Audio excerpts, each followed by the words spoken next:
तो चलिए अब रुक करते हैं कुदरत के कहर का। दरअसल उत्तर से लेकर दक्षिण तक और पूर्व से लेकर पश्चिम तक इस वक्त पूरा हिंदुस्तान कुदरत के बारिश और बाढ़ के सामने बेबस नजर आ रहा है।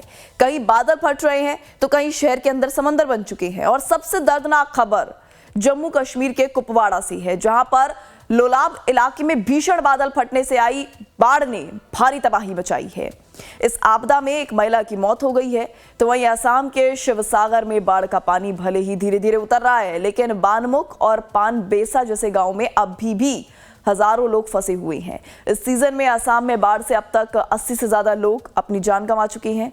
बाढ़ की यह आफत अब देश के बड़े महानगरों की तरफ भी बढ़ चुकी है।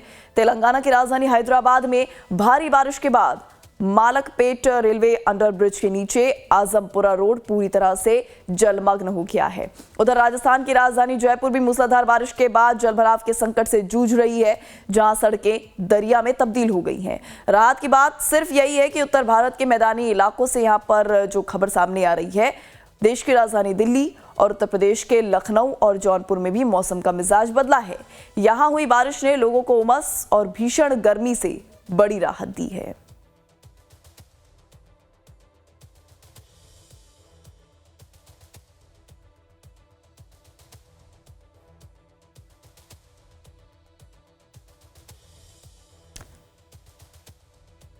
तो वहीं आपको बताएं, जम्मू कश्मीर के कुपवाड़ा जिले, जहां पर पानी का भीषण प्रहार देखने को मिल रहा है। लोलाब में अचानक बादल फटने के बाद वहां सैलाब आ गया है। अचानक आई बाढ़ की वजह से भारी तबाही मची है और दर्दनाक खबर यह है कि इस आपदा की चपेट में आने से एक महिला की मौत भी हो गई है। बादल फटने के बाद इलाके में अफरा तफरी का माहौल है। राहत कार्य यहां पर शुरू कर दिए गए हैं।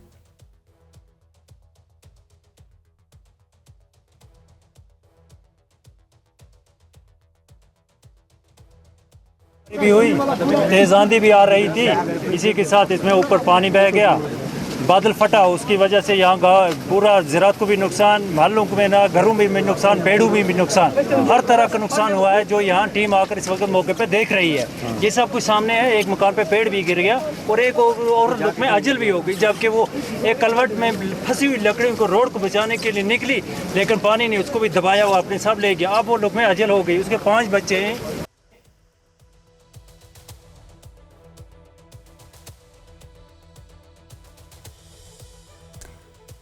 तो वहीं अब अगर रुक करें जम्मू कश्मीर से निकलकर राजौरी का, तो यहाँ पर भी पहाड़ दरकने की वजह से बड़ा हादसा हुआ है। यहाँ के कोटरांका खवास रोड पर भीषण भूस्खलन हुआ, जिसके बाद पहाड़ का एक बड़ा हिस्सा टूटकर सीधे सड़क पर आ गिरा।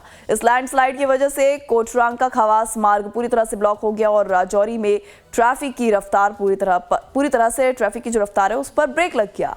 रास्ते के दोनों ओर गाड़ियों की लंबी लंबी कतारें लग गई। सैकड़ों यात्री बीच रास्ते में ही फंस गए। मौके पर पहुंच चुकी हैं और हाईवे से भारी मलबे और चट्टानों को हटाने का काम युद्ध स्तर पर जारी है।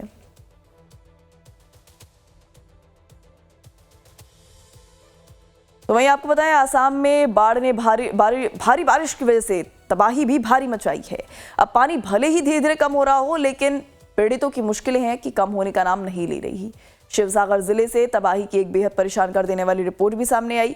यहां बानमुख और पानबेसा जैसे निचले इलाकों में कई गांव में अभी भी पानी भरा हुआ है, जिससे हजारों लोग परेशान हैं। इस सीजन में असम की बाढ़ की वजह से अब तक 80 से ज्यादा लोग अपनी जान भी गंवा चुके हैं। आलम यह है कि घर ढह चुके हैं, मवेशी फंसे हैं, बच्चे स्कूल नहीं जा पा रहे हैं और लोगों के पास खाने पीने का जरूरी सामान भी नहीं है। जो लोग अस्थायी शेल्टर्स में दिन काट रहे हैं, उनके सामने अब अपनी जिंदगी को दोबारा शून्य से शुरू करने की बड़ी चुनौती है। फिलहाल प्रशासन का पूरा ध्यान बंद पड़ी कनेक्टिविटी को बहाल करने और क्षतिग्रस्त बुनियाद ढांचे को ठीक करने पर लगा हुआ है। हमारे यहाँ बहुत सारा पानी होने के कारण हमारे बच्चे लोग स्कूल अभी तक जाने नहीं पाया है। हमारा बकरी गोरू वो सब हमारे खाने के लिए कुछ भी नहीं मिला है हमको। कितने घर हैं इस गाँव में? 100 हो जाएगा। बच्चे स्कूल भी नहीं जा पा रहा है अभी तक। एरिया का नाम है शिवसागर का बानमुख नौगांव बोलते हैं।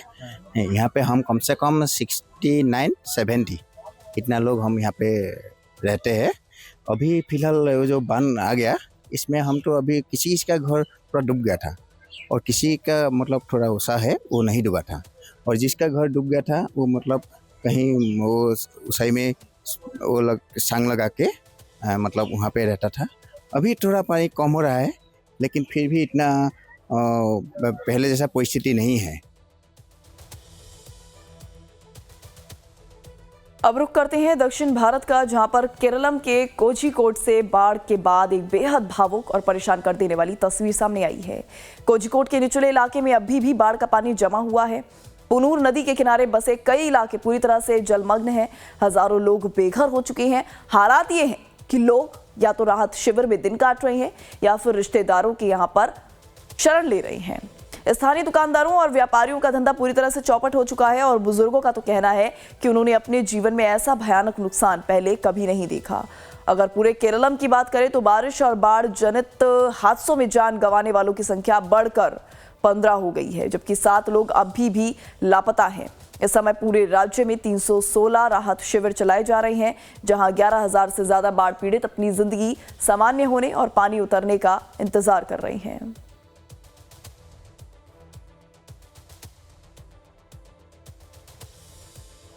तो वहीं तेलंगाना की राजधानी हैदराबाद में भी कुछ इसी तरह का हाल देखने को मिल रहा है। यहां पर भी भारी बारिश ने रफ्तार को थाम दिया है। हैदराबाद के मालकपेट इलाके से जल प्रलय की जो तस्वीर सामने आई है, यहां पर मालकपेट रेल पुल के पास स्थित आजमपुरा रोड पर भारी बाढ़ आ गई है। रेलवे अंडर ब्रिज के नीचे कई फीट पानी भर जाने की वजह से इस रास्ते में काफी ट्रैफिक लग रहा था, जिसके चलते इसको बंद कर दिया गया है। हालात की गंभीरता को देखते हुए हाइड्रा यानी कि Hyderabad disaster response and asset protection agency के उच्च अधिकारी खुद मौके पर मौजूद हैं और स्थिति का लगातार आकलन भी कर रहे हैं। प्रशासन की टीम जल जमाव को दूर करने की कोशिशों में जुटी हुई है।